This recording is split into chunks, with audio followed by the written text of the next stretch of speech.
বন্ধুরা, বরাবরের মতো আমি উপস্থিত হয়েছি আপনাদের মাঝে, সুলাইমান পারভেজ। আজকে একটি টপিক নিয়ে কথা বলবো আপনাদের সম্মুখে। আমার টপিকটি হলো রেবিস, অর্থাৎ জলতঙ্ক রোগে যারা ভোগেন এবং জলতঙ্ক কিভাবে হয় এই বিষয়ে কথা বলবো আপনাদের সম্মুখে। আমার হাতে দেখতে পাচ্ছেন একটি ভ্যাকসিন, এটি হলো ইনজেকশন। এই ইনজেকশনটি মূলত রেবিক্স রেবিস ভাইরাসের জন্য এই ইনজেকশনটি। আসলে রেবিক্স কিভাবে ছড়ায় এবং কিভাবে হয়, মূলত কুকুর এবং বিড়ালের কামড় এবং হাঁচুর থেকে এই রেবিস হয়ে থাকে। যারা খুব আদর করে বাড়িতে কুকুর বা বিড়াল পোষেন, আপনাকে একটি কামড় দিয়েছে অথবা আঁচড় দিয়েছে, আপনি কিছুই মনে হয়নি যে এটা তো আমার পালিত বিড়াল অথবা পালিত কুকুর, কিছুই হবে না। আসলে এরকম ধারণা হওয়াটা ভুল, কারণ কোন কুকুর বা কোন বিড়ালের মাঝে রেবিস আছে সেটা আপনার জানা নেই।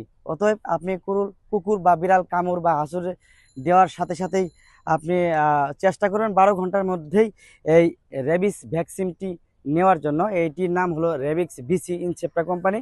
আরও কয়েকটি কোম্পানির আছে বাজারে। এই ধরনের ভ্যাকসিনগুলা আপনাকে অবশ্যই 5টি ভ্যাকসিন নিতে হবে। মনে রাখবেন, সব কুকুর এবং সব বিড়ালের মধ্যেই রেবিস নাই।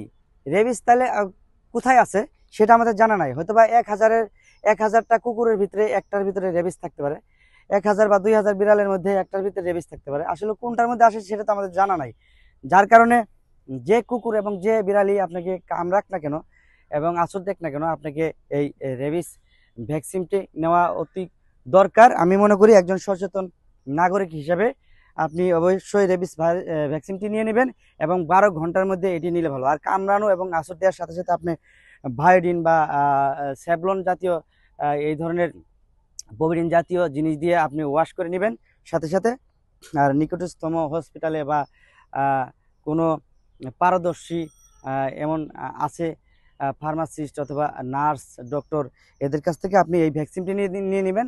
একটি কথা মনে রাখবেন, এই ভ্যাকসিনটি অবশ্যই অতি দক্ষ মানুষ বা অতি দক্ষ একজন ডক্টর অথবা টেকনিশিয়ান অথবা নার্স অথবা পল্লী চিকিৎসক ছাড়া এই ভ্যাকসিন দিবেন না। কারণ এই ভ্যাকসিন দেওয়ার কিছু নিয়ম কানুন আছে। আপনি চাইলেই সবাইকে দিয়ে এই ভ্যাকসিন দিতে পারবেন না, সবাই এই ভ্যাকসিন দেওয়ার মতো অভিজ্ঞতা রাখে না। কারণ এটি প্রস্তুত করার সাথে সাথে আপনাকে আপনার মাংসপেশিতে পুষ্ট করতে হবে। এই হলো কথা এই ভ্যাকসিন সম্পর্কে কথা। আরেকটি কথা হলো কুকুর বিড়াল আঁচড় দেওয়ার আপনি অনেকে আছেন যে কুকুর বিড়াল আঁচড় দেওয়ার 5 দিন বা 7 দিন পরে যায় আপনি ভ্যাকসিন দিচ্ছেন। ওইটি কখনোই করবেন না, কারণ ওইটি করলে আপনার ভুল হবে। আর এই ভ্যাকসিনটির মূল্য 500 টাকা। এরকম 5টি ভ্যাকসিন আপনাকে দিতে হবে। আমি এখন আসবো এই ভ্যাকসিন দেওয়ার নিয়ম। আপনাকে এই ভ্যাকসিনটি কুকুর বিড়াল কামড়ানোর দিন থেকে 28তম দিনের মধ্যেই 5টি ভ্যাকসিন নিতে হবে। প্রথম ডোজ 0 দিন যেদিন আপনি নেবেন প্রথম ডোজ, তার দ্বিতীয় ডোজ নিতে হবে 3 দিন পর, অর্থাৎ প্রথম ডোজের 3 দিন পর আপনাকে নিতে হবে দ্বিতীয় ডোজ। তৃতীয় ডোজ নিতে হবে আপনাকে 1 সপ্তাহ পর, অর্থাৎ 1 উইক। আপনাকে 7 ডেজের দিন তৃতীয় ডোজ নিতে হবে। আর 14তম দিনে যায় আপনি পাবেন চতুর্থ ডোজ। আর 5মতম ডোজ হলো আপনাকে 28তম দিনে যায় পাবেন।